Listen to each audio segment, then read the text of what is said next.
जय श्री कृष्णा, जय श्री राधे। गोपाष्टमी क्यों मनाई जाती है? पढ़ें भगवान श्री कृष्ण की पौराणिक कथा पूजा विधि। कार्तिक शुक्ल पक्ष की अष्टमी तिथि को गोपाष्टमी के रूप में मनाया जाता है। इस दिन भगवान श्री कृष्ण ने गौचरण लीला आरंभ की थी। कैसे करें गोपा अष्टमी का पूजन विधि? इस दिन बछड़े सहित गाय का पूजन करने का विधान है। इस दिन प्रातःकाल उठकर नित्य स्नान कर्म से निवृत्त होकर स्नान करें। प्रातःकाल ही गौओं और उनके बछड़ों को भी स्नान कराया जाता है। गौ माता के अंगों में मेहंदी, रोली, हल्दी आदि के थापे लगाए जाते हैं।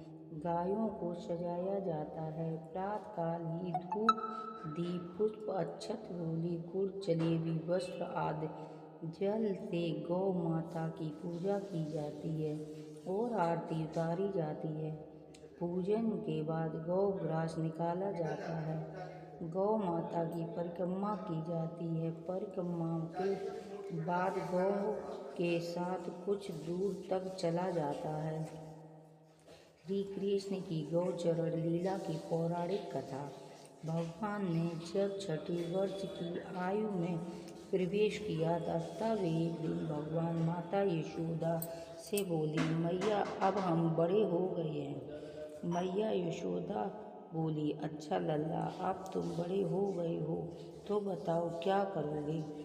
भगवान ने कहा, अब हम बछड़े चराने नहीं जाएंगे, अब हम गाय चराने जाएंगे। मैया ने कहा, ठीक है, बाबा से पूछ लेना। मैया के इतना कहते ही झट से भगवान नंद बाबा ने पूछने गए। बाबा ने कहा, लाला अभी तुम बहुत छोटे हो, अभी तुम बछड़े चराने की उम्र नहीं है। भगवान ने कहा, बाबा अब मैं बछड़े और गाय ही चराऊंगा। अब भगवान नहीं माने। तब बाबा बोले, ठीक है लाला, तुम पंडित जी को बुला लाओ, वह गौचरण का मुहूर्त देख कर बता देंगे।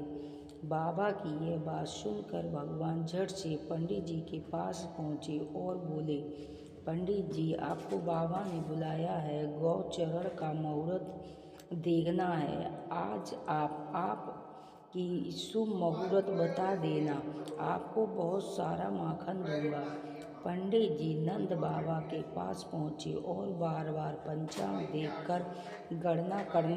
तब नंद बाबा ने पूछा, पंडित जी क्या गिन रहे हैं? क्या बार बार क्या हो रहा है? पंडित जी बोले, क्या बताएं नंद बाबा जी, केवल आज का ही शुभ मुहूर्त निकल रहा है, इसके बाद तो एक वर्ष तक कोई शुभ मुहूर्त नहीं है। पंडित जी की बात सुनकर नंद बाबा ने भगवान को गौचरण की अनुमति दे दी। भगवान जो समय कोई कार्य करे वही शुभ मुहूर्त बन जाता है। उसी दिन भगवान ने गौचरण आरंभ किया और वह शुभ तिथि के कार्तिक माह में शुक्ल पक्ष अष्टमी भगवान के गौचरण आरंभ करने के कारण यही तिथि गोपा अष्टमी कहलाई।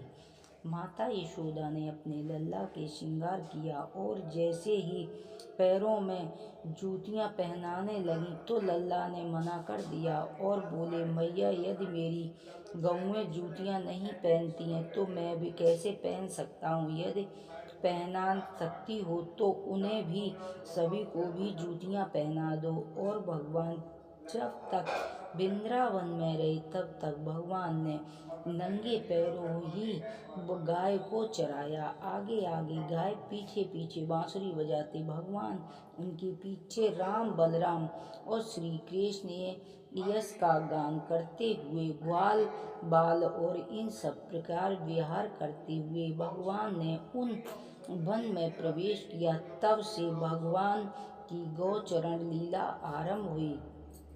जब गौएं चराते हुए वृंदावन में जाते तब उनके चरणों से वृंदावन की भूमि अत्यंत पावन हो जाती। वह वन वन गौओं के लिए हरी भरी घास के युक्त एवं रंग बिचरते पुष्पों की खान बन जाते थे। बोलो शंकर भगवान की जय, बोलो कृष्ण कन्हैया लाल की जय, बोलो गौ माता की जय। श्री राधे राधे।